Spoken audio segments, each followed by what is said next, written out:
Hello, my beautiful friends. Welcome to my YouTube channel. It's 1:45 on a Christmas Eve.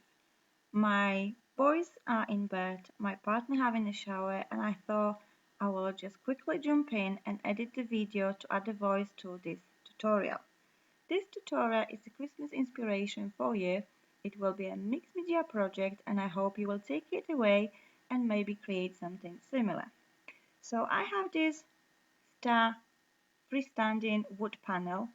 So firstly, I'm applying a heavy body white acrylic paint on the edges just to add extra interest, just to add extra, look to the star. So it's not gonna be just plain, it's not gonna be picking the wood. Because I will be altering this wood star, I don't want to keep the original look. I would like to add a little bit of a, you know, character maybe. So I'm applying the Crafter Workshop Heavy Body Paint. This is a really good paint. Only one layer will give you a nice coverage on your project. And to be honest, I'm applying directly my acrylic paint on my wood panel. I'm not preparing with gesso because this paint will dry permanently, so I'm not really bothered with preparing with gesso. So as you can see, I'm using a brush and directly spreading the paint on my wood panel. If you do not fancy bristle strokes on your project, then by all means you can use a sponge or even paint with the fingers, why not? So as you can see, I'm going over with few places here and there when I think the extra coverage is needed, and then I'm gonna leave it to dry. So my panel is dry now, and I couldn't resist not to use this beautiful collection Christmas Wishes from ScrapBoys. I've picked my papers which I will be using for this project, and this is the paper I will stick on my wood panel like so. So firstly I'm gonna just draw the shape of my star just using a pencil, and then I'm gonna just fussy cut it. Now you don't have to be so precise with drawing your element, because if there will be anything, for example, sticking out a little bit, you can always go back and use the scissors and just cut it to the size, to the edges, wherever you feel like it. So I'm gonna just take a time and cut my star, and as you can see, I'm going a little bit off the drew part. The reason I'm doing that, because I want this shape directly stick to my wood panel, so I'm not actually cutting after when I've drew the line, or I'm not cutting into the places where the lines are. I'm drawing a little bit off the lines, as you can see. So once I've cut out my star, I will move on to the next step. This tutorial, it's so easy and maybe a little bit long than my usual tutorials, but I thought this is a really good inspiration for you, how you can actually build up a nice layers, nice dimensional project using just the basic few elements what you have on hand. So once I've got my element cut out, I'm gonna apply gel medium and stick my paper onto my wood panel. The reason I went for gel medium this time, because when I will be adding very dimensional layers to my project, I want to make sure that everything is stick properly so it will not come apart. So as you can see, I'm taking time just to make sure everything is laid and stick properly.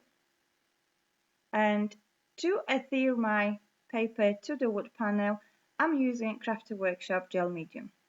Now in my next step, I will cover my paper with a clear gesso. The reason I'm going for clear gesso, because I want to keep the the image on the paper with those Christmas wishes sentiment which is on it. But I also will be adding mediums on top on my star. So that's the reason I went for clear gesso. So once my gesso is ready, which is dry, I will add a little bit of a texture to my project. And this time I'm reaching for Perfect Stencil. This is a very Christmassy, very wintry stencil which I chose with the stars. And as you can see at the back of a package, I'm showing you three cards which I've created using the Crafty Workshop stencil a couple years ago on the new winter releases. And I'm very proud those cards actually being used for the inspiration on the packages. So this is my little like happy moment for you to share with. So once I've added the texture paste, which I'm using of course my beloved light and fluffy modeling paste, I'm adding a little bit of a bling bling onto my texture. So I'm sprinkling this very fine glitter. It's a clear glitter. I got it some time ago from the works, and it always works perfect for me. Look how beautiful and sparkle my texture is. So I'm gonna just leave it aside for a few moments for the texture to dry, and then I will move on to the next step. So as you can see, I have some fussy cutted elements here. I have a paper and Fuamiran poinsettias, which I've made using Lady E design dies. I have cinnamon stick. I have some wooden Christmas tree. I have a little bell. I've got a tiny pine cones. I've got frost berries, gauze, just elements which I will be using to build up the composition. So anything, whatever you have on your stash, what you think we can use as a wintry Christmassy project, then by all means grab and use and create with those elements. On my next step, as you can see, I'm reaching out for very beloved but a little bit forgotten Lindy's sprays. I've got quite a few beautiful sets, but to be honest, I barely use them now. So it's time just to go back to the products, what you used to love, what you used to enjoy. Just why not? So I've sprayed directly on my project and dry with heat gun. So I'm gonna leave you with the music now. By the time I will be creating composition, when I will be moving elements here and there and trying them out, once I'm happy with everything, then I will just stick them together. So I hope you will enjoy this inspiration, and I will meet you in just one moment when my project will be ready.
So to finish off my project, I'm just adding a few splatters with white acrylic paint. This is something what will give extra character to my piece and will nicely finish it off. So I hope you liked this tutorial. I hope you enjoyed it. And I also would like to wish you a very Merry Christmas, even though it's got maybe different direction, whatever you imagine, whatever you planned. But I hope the most importantly that you and your family are keeping well and healthy. All the very best, my beautiful friends. Till the next time. Hugs and kisses to you all. Bye bye.